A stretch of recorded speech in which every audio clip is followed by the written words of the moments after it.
going to talk more about self-sabotage. Are you a self-sabotager? Most people in some way can be.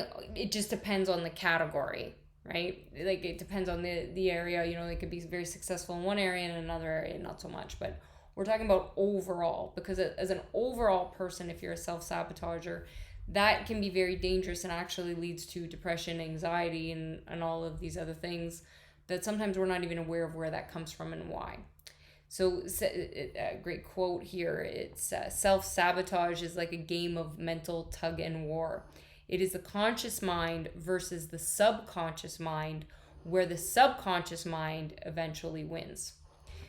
The subconscious coming from the place of self-worth, which ties back to that inner coach and that inner voice. So we're going to talk, what are 3 steps to stopping that self-sabotage, right? From a simplistic standpoint, what are 3 things we can do to stop that self-sabotage without going into too much depth? Being aware that we have an inner self-sabotager in the first place is a good place to start. I myself had a massive fear in my life always of success, if I'm honest. So even though I've been massively successful in many areas by definition of what other people would define success, my version of success was always self-sabotage. Getting over the finish line of things was difficult because that's when the self-sabotage would come, that I'm not good enough, which is internalized in inner voice. So in particular areas. Why? Tied back to my self-worth. What areas are you self-sabotaging in and why? So a lot of people I see, it's, it could be, and this is why I don't necessarily believe in diets, right? Because, I see this a lot of times, right? So we go, okay, this is the diet that I'm going to follow and this is what I have to be on. So as soon as you're outside of that diet, right, out of those things, the self-talk, I'm a failure, I'm a loser, I can't stick to something, I'm having these cravings, what's wrong with me? Other people can follow these diets, I can't, blah, blah, blah, blah, blah. The self-talk is so damaging when really maybe your body's missing out on certain nutrients that it needs to have, and by restricting certain things, it's brought up chemical imbalance in the body. Like there could be other things going on, but because your self-talk is negative, that's what it's focused on. So then you're feeling like a failure and a self-sabotager, and then that leads to that cycle of self-abuse. So where are you sabotaging yourself? And that can be a very difficult thing to recognize for sure. So what would you do? We'll start journaling and documenting the times where you think that self-sabotage is coming up. What goals have you set in your life over and over again that you seem to not be able to achieve?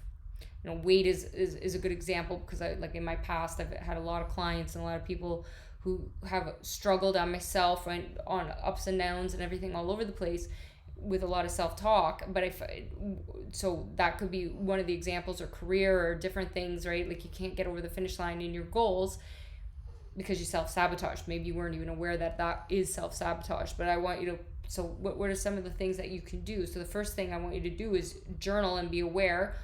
Where am I self-sabotaging?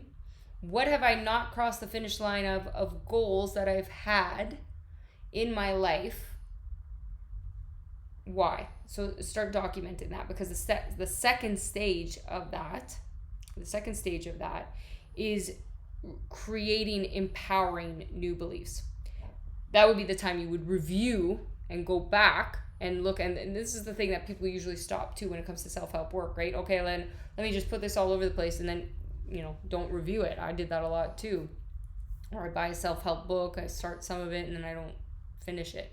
That's why I love the video therapy that we do in the courses and the coaching and the training, is because you're really going into a much more in-depth look at yourself, which is very challenging.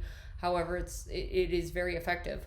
But reviewing that, so it could be just starting journaling, rereading, that could be a thing, or okay, I'm aware of it, but I want you to go back, then going back and empowering those beliefs. Okay, this is where I was self-sabotaging, this is what I was doing, where did that come from? Oh, this is where that self-talk was and why. And then the next step to that would be to make change happen with action. Okay, I'm aware now, this is where I was self-sabotaging, I've reviewed it, I can see that. Now it's time to take action on how to correct it. So going through those 3 steps. This is where I recommend, obviously, because if you're going and talking from a therapy component to change the whole mindset, well, there's a full in-depth programs, because that's not going to work on a surface level. However, when it comes to basic things, basic little things, this is a really good start that you can play with. So what area of your life would you say right now you're recognizing as being a self-sabotager in? So examples of this, there's 3 main categories: health, wealth, and relationships. Health, wealth, and relationships. You might be extremely successful in your career, and then when it comes to romance or different things, you struggle, or you're an exceptional parent, and then but then your career suffers, and then you're like, so what area are you struggling in most right now due to self-sabotage? Probably worth a lot more than you give yourself credit for. Or if you're not comfortable saying that, say, yeah, I'm aware that I'm a self-sabotager in a particular area that I don't want yet to mention. Let me know.